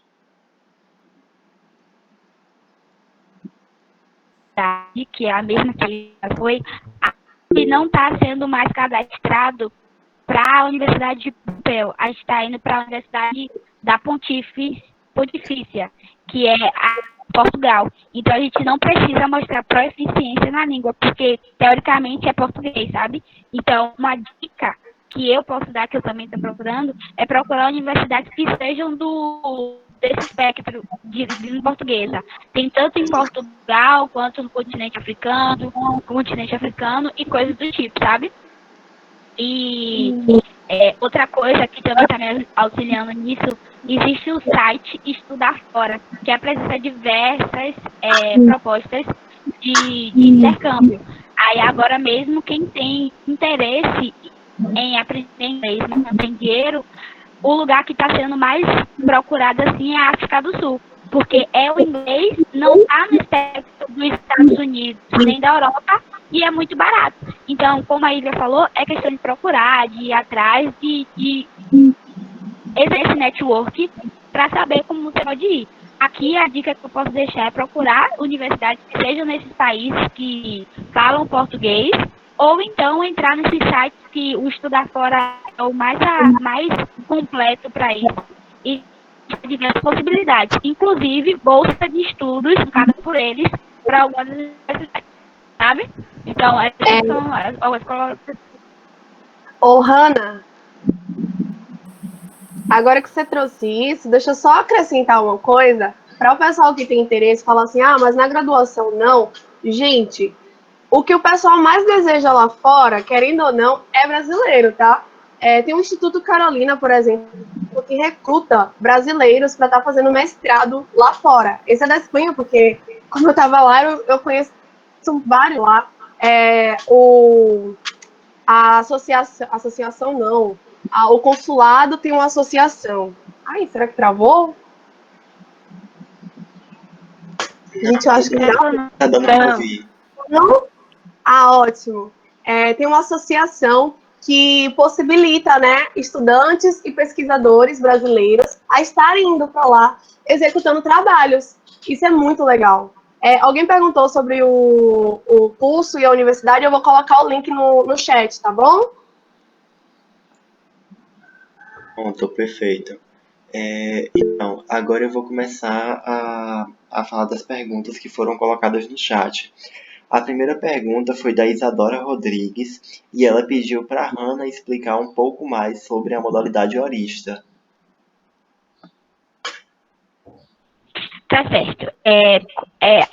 A Victoria, ela acabou até falando um pouquinho sobre como é o edital de submissão de plano de trabalho para iniciação científica. Acontece que para você ter um orientador para iniciação científica, ele não pode ser horista, porque o professor horista, ele tem uma carga horária muito específica que é destinada apenas ao ensino. Então, o tempo que ele está na universidade é para estar em sala de aula. Aí, a possibilidade para ter um professor orientador, ele precisa estar contratado no regime de RTC, que é regime de tempo completo. E aí, nesse regime de tempo completo, ele pode estar dentro da sala de aula, ou na pesquisa, ou na extensão. Então, a questão do professorista é que o tempo que ele tem financiado pelaquela faculdade é para estar em sala de aula. Você tem que ter um professor que seja seu orientador se ele estiver no regime de RTC, sabe? Pelo menos é assim que funciona, especialmente os editais de iniciação científica. Esse professor ele tem que estar no regime que não seja horista para ter carga horária disponível fora da sala de aula para trabalhar em iniciação científica. Obrigado, Hannah. Logo em seguida, a gente teve uma inscrição de Gil para poder falar. Você tá aqui ainda, Gil? Se tiver, pode ficar à vontade. Ah, tá. Boa tarde a todos. Parabéns às meninas aí, todas. Eu me senti super contemplado. Eu hoje, com muito orgulho, posso dizer a vocês, eu sou Gilter Anderson, enfermeiro, que no semestre passado estava como estudante. Tive a honra de conhecer Lucas, de conhecer várias outras pessoas que me incentivaram muito nessa questão de se empoderar enquanto enfermeiro, enquanto estudante de enfermagem, buscar melhoria. Eu sou formado pelo Centro Universitário Jorge Amado e, para mim, foi um divisor de águas. Eu posso relatar aqui a vocês que estudar e trabalhar não é fácil. Quando eu entrei na faculdade, eu estava com 3 empregos, eu sou funcionário público, certo? Foi quando, fazendo esse recorte social, foi quando eu pude financiar os meus estudos, porque eu sou oriundo do Recôncavo Baiano, venho de família humilde. Então, tudo que foi falado aqui me contemplou, porque eu dentro dessa temática, quando eu cheguei na universidade, eu disse assim, eu tenho que deixar algo, eu tenho que fazer algo diferente. Então, eu fiz monitoria, fiz parte de uma diretoria de uma liga acadêmica, que, aliás, a colega colocou muito bem aí. O que você faz na universidade, ela vai refletir diretamente na sua vida profissional. Hoje, eu formei em dezembro, hoje eu trabalho numa UTI Covid também, onde as minhas produções científicas, quando eu conheci João e conheci Lucas, eu era só um curioso na produção de artigos, de resumos, mas eu encerrei minha graduação com mais ou menos uns 10 resumos publicados, inclusive eu tive uma premiação aí, numa mostra de pesquisa. Então, assim, nós das IEs particulares, nós somos sim capazes.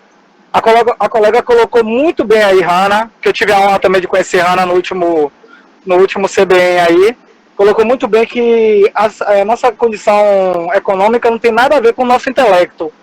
Que, aliás, se você fizer um recorte histórico, você verá que as maiores transformações que existiram no campo científico foram de pessoas que não tinham poder aquisitivo.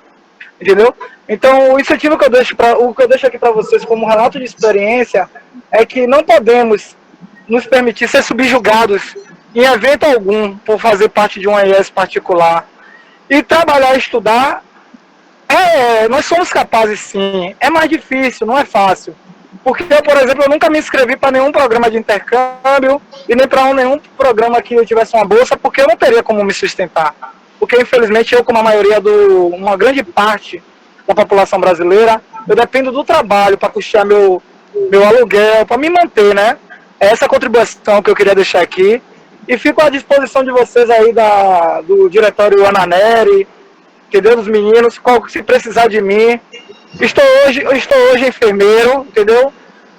Podendo contribuir bastante com vocês aí. Faço questão de participar de todos os eventos. Um abraço a todos aí e parabéns pelo evento. Gratidão pela fala, Gil. Eu acredito que a sua realidade é muito semelhante com a de muitas pessoas que estão aqui acompanhando a gente, de ter que trabalhar para sustentar estudo, para sustentar a vida como um todo. E isso acaba sendo um empecilho realmente para algumas vezes conseguir fazer outras coisas. E com base na tua fala, eu coloco aqui um comentário que foi a própria Vitória, que fez aqui no chat. Ela disse que a questão de resistência também se deve levar em consideração a dificuldade e limitação, principalmente de oportunidade e informação, que infelizmente alunos de instituições privadas vivenciam. E puxando isso, eu coloco justamente a barreira financeira, sobretudo. A gente sabe que fazer pesquisa de modo geral não é uma coisa barata, e isso não é uma realidade somente da instituição particular, é da instituição pública também. A pesquisa ela demanda dinheiro, demanda tempo, demanda que você se dedique àquilo ali. Então, acredito eu que um dos grandes barreiras para que pessoas que são de instituições particulares estejam fazendo pesquisa é realmente o financiamento. Porque essa pessoa ela precisa se sustentar de alguma forma. A gente sabe que as bolsas que tem geralmente são de R$ 400, que infelizmente não pagam a mensalidade, mal pagam um aluguel e os gastos que essa pessoa tem durante o mês. Então, por conta disso, a gente percebe que muita gente se distancia da pesquisa por conta disso. Logo abaixo, a gente teve a pergunta de... Perdão, Vitória, quer comentar alguma coisa em relação ao que você tinha falado aqui no chat? Pois é, Lucas, a gente vê essa realidade, a gente se sente triste, né? Eu me sinto muito triste.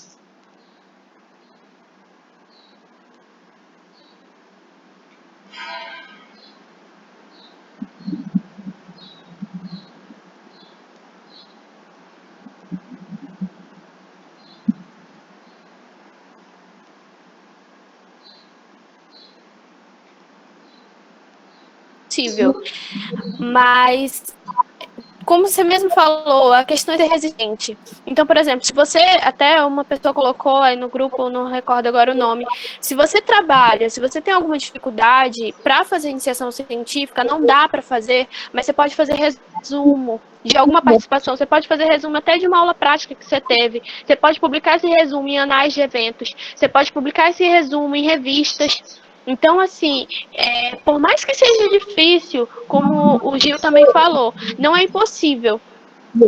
Você começa, por mais que seja complicado, aí eu trabalho. Mas se você, por exemplo, esse evento aqui que você está participando, você pode fazer um relato de experiência desse evento. E você pode publicar isso aí. E vai para o seu currículo e também vai te engrandecer. Eu não tenho a mínima noção como fazer o resumo. Chega com qualquer professor. Outra coisa que foi mencionado também que o Gil falou. Ele falou que ele fez monitoria. Gente, monitoria é uma coisa maravilhosa. Porque você tem um contato com o teu professor, você tem um contato com o docente. E esse não é o docente que nos ajuda. Quando nós estamos começando, a gente não sabe muito bem o que está acontecendo ali, a gente não entende muito. Então, é o docente que nos posiciona, é o docente que diz, não, é aqui, é ali. Então, faça monitoria. Se você tem a oportunidade de fazer monitoria, faça. Eu já ouvi gente falando assim, monitoria é trabalhar de graça para o professor. Não, gente. Não. Na academia, a gente precisa atuar, entender que a academia é o nosso pré-treino, é o treino para o nosso trabalho. Então, a gente precisa se preparar durante a academia para quando nós estivermos formados. E a monitoria, ela aproxima você do seu professor. Então, o seu professor pode lhe ajudar. Então, faça a monitoria. Vitória, eu não tenho noção do que é fazer um resumo. Pergunta de qualquer professor. O professor não soube me informar. Pergunta da coordenação. Faz como a Ivy falou. A Ivy falou, eu não aceitei o não.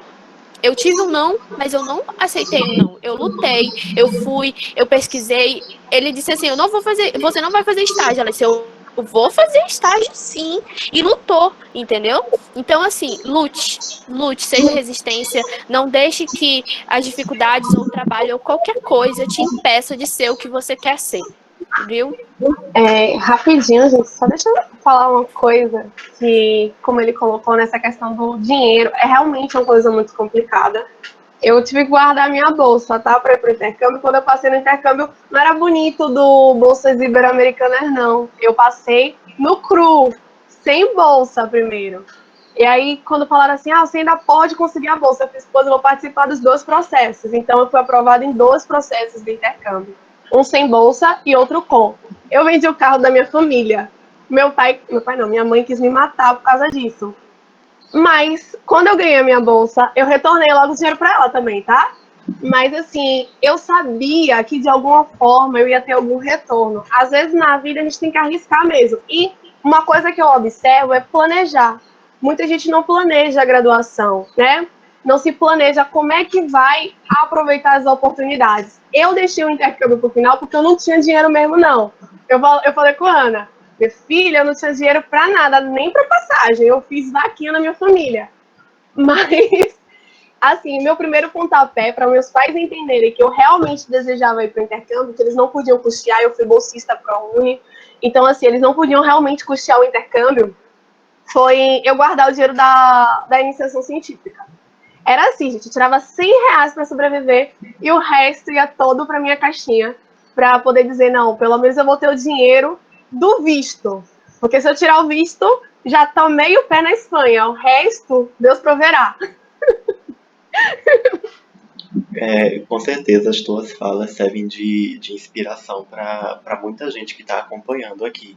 Que a gente percebe que mesmo com tanta dificuldade, tanta coisa que poderia ser motivo para desistência, você foi atrás, conseguiu e está aqui agora brilhando e abrilhantando a gente com a sua presença. Uma coisa que a Vitória falou que me chamou a atenção foi em relação à escrita de resumos.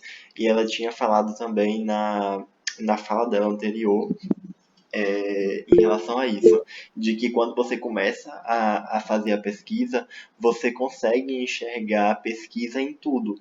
E ela citou agora, por exemplo, essa situação aqui que a gente está. Sei lá, você sai daqui, tira meia horinha, começa a elencar algumas coisas que você presenciou aqui, que achou interessante, e em 5 dias você está com um resumo maravilhoso, por exemplo, sobre como eventos que falem de produção científica são importantes para o estímulo da produção científica realmente. Isso já dá um resumo brilhante.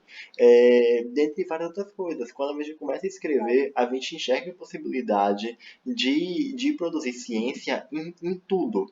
Se vocês olharem, por exemplo, a maioria das coisas que eu faço são realmente relatos de experiência, porque infelizmente eu não tenho a iniciação científica e o que eu tive foi muito pouco. Então eu aproveito toda a oportunidade que a gente tem. A gente saiu para fazer uma capacitação no hospital. Pronto, vai sair um relato de experiência dessa capacitação, de como foi que a gente se preparou para chegar lá, qual foi a metodologia utilizada e tal, tudo isso.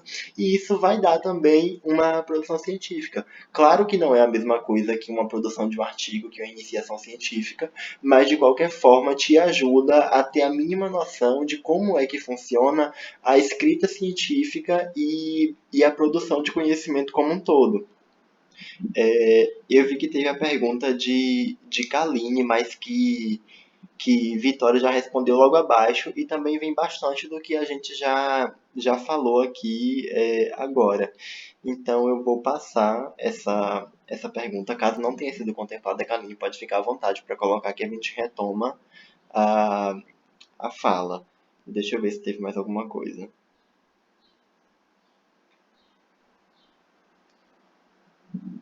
A Patrícia Valadão, ela perguntou se existe uma cota mínima de professor não horista dentro da instituição. Paty, eu acredito, não tenho certeza sobre o número, mas eu acredito que sim. Pegando para a nossa universidade, a gente tem o nosso RTC, que o nosso NDE, Núcleo Docente Estruturante, que ele conta com a coordenadora e mais 3 ou 4 professores. Nisso, fica 5 docentes para formar também o colegiado de enfermagem. Eu acredito que esse seja uma perspectiva, porque é o que eu conheço. Eu não conheço um número específico baseado na Lei de Diretrizes e Bases do MEC para te dar essa resposta agora.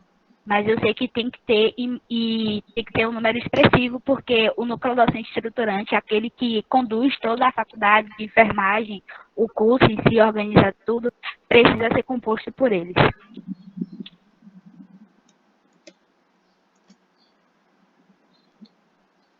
Então, até o momento a gente não tem nenhuma outra pergunta ou comentário aqui no chat. Então, gente, se alguém quiser fazer mais alguma colocação, podem ficar à vontade para estar contribuindo para a gente. Na verdade, eu queria... Peraí. Uma colocação Fala, sobre Hannah. o que o Lucas falou. Porque ele falou que toda oportunidade que ele tem, ele faz um relato de experiência.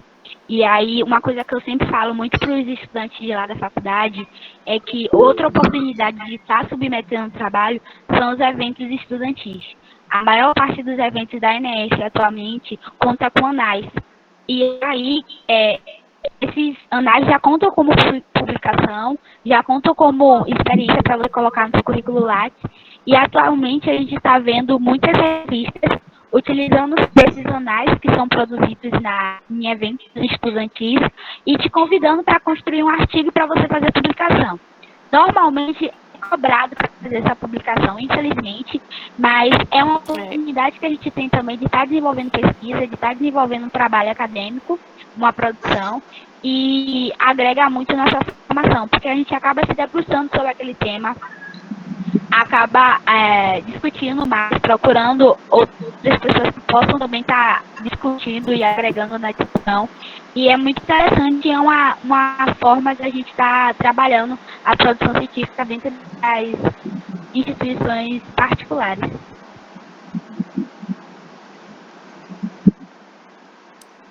Só a agregar aqui rapidinho, eu vou deixar nos comentários o meu e-mail. Então, assim, realmente a minha história com a iniciação científica foi uma história assim muito envolvente.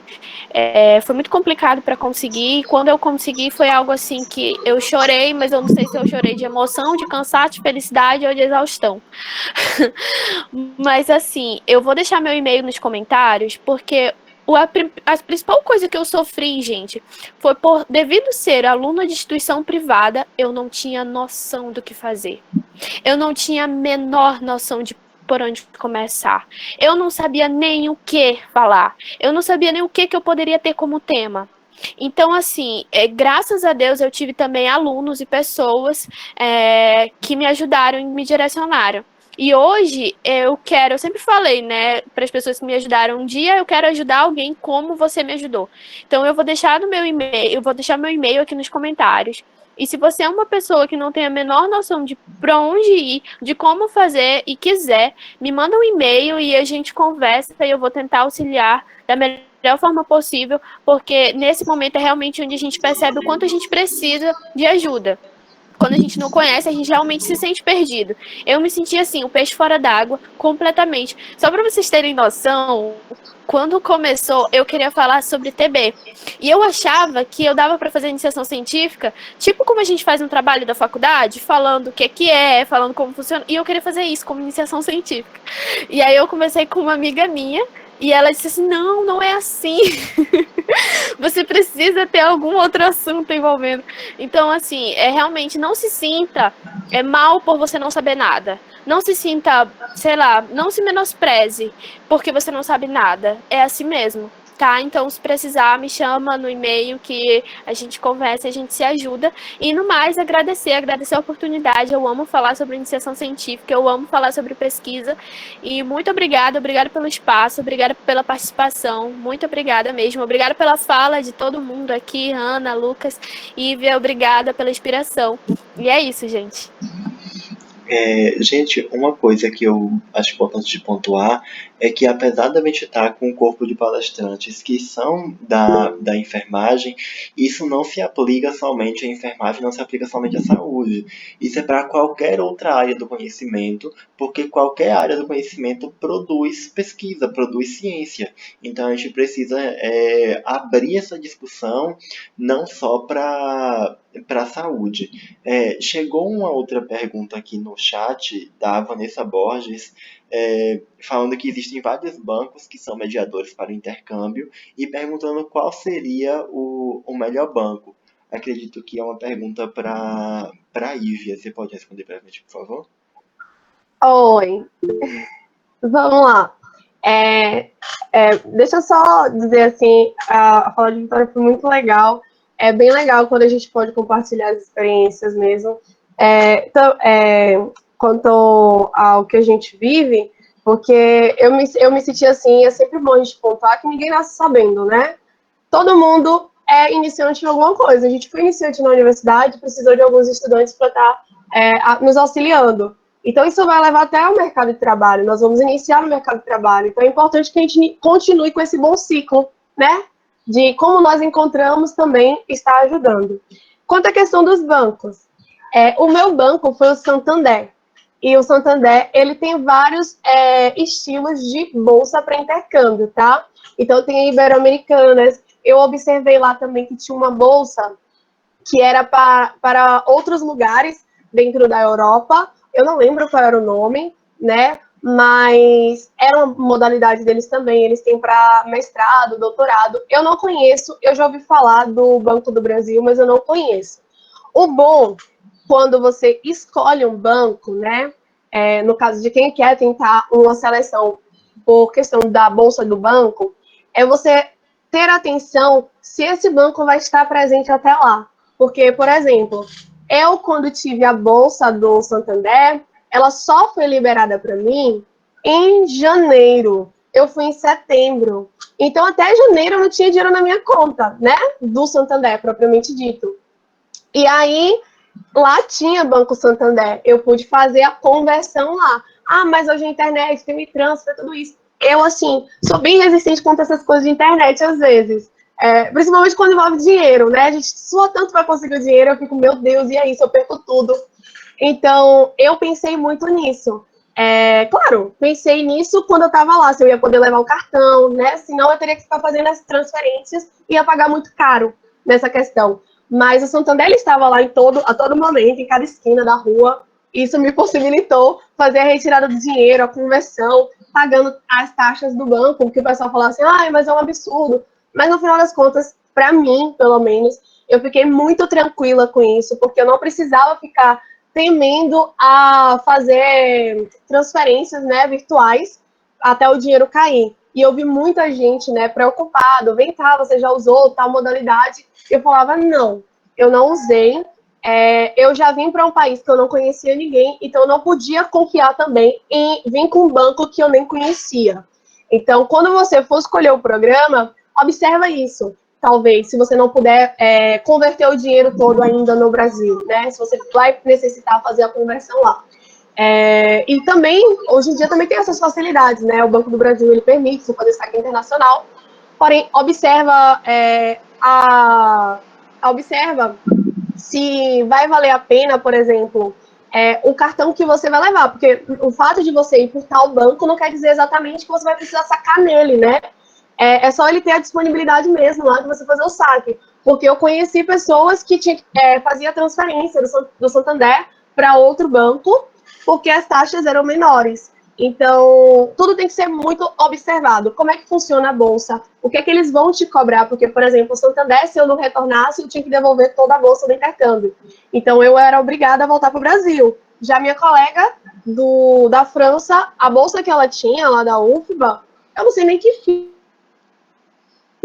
Ela não me relatou nada de ter que retornar o dinheiro, como era a situação. Eu sei que ela trancou o curso e está cursando lá.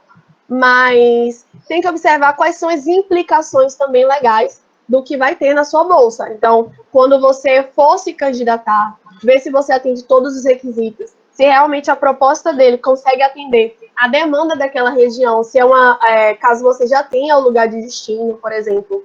Onde eu estava, Barcelona, o custo era muito alto, né? Mas eu tinha pessoas que estavam em outros lugares, por exemplo, não era Madrid, era outro, que era mais barato o custo de vida. Então, observa essa questão também quando você for escolher a universidade, tá? Caso vocês tenham essa opção de escolha, tá bom? Certinho, Ívia. Agora eu vou passar a palavra para o pessoal da organização, caso queiram comentar alguma coisa também para mim se despedir do ciclo. E desde já registro aqui o meu agradecimento a vocês que participaram como palestrantes, a vocês que participaram também como ouvintes. Oi, gente, boa tarde. Deixa eu falar primeiro, Ana. Eu sou da comissão organizadora. Eu quero externar minha gratidão a vocês que participaram também. Ontem foi incrível. Tivemos a visão das professoras, hoje trouxemos discentes. Então, eu adorei o ciclo. Muito obrigada a vocês que foram incríveis e trouxeram coisas importantíssimas para a nossa formação. E é isto, gente. Muito sucesso na caminhada e fiquem ligados na nossa rede social, no nosso Insta, que o próximo ciclo estará próximo. Muito obrigada, gente. Boa tarde.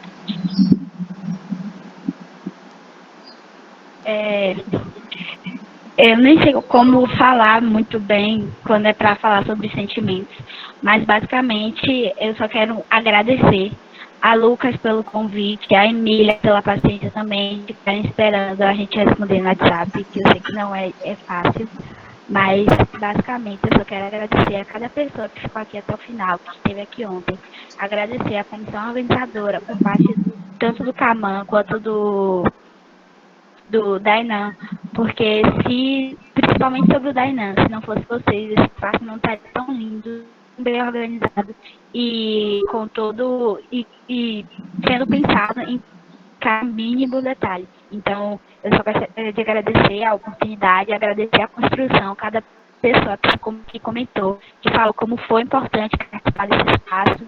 E é por isso e por cada um desses momentos que a gente está aqui construindo e participando de cada percalço, de cada reunião, 10 horas da noite, às 10 horas da noite, para construir esses espaços. Basicamente é isso, só agradecer e esperar pelos próximos eventos, próximos ciclos. Então, gente, mais uma vez, gratidão a todo mundo. A gente não pode deixar de registrar que esse espaço foi construído em parceria entre o Diretório Ananelli da FAD e o Centro Acadêmico Margarida Machado da UXAL, que veio aí somando com a gente bastante para conseguir entregar esse espaço para vocês.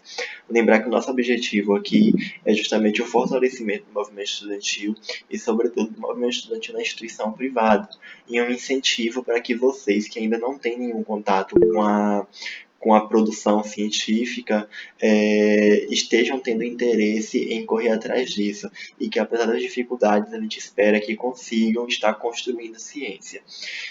No mais, gratidão. Não esqueçam de assinar a lista de presença.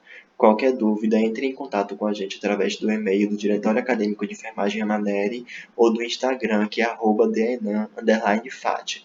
Mais uma vez, gratidão. Até o próximo ciclo, se houver, gente. Fiquem bem, se cuidem.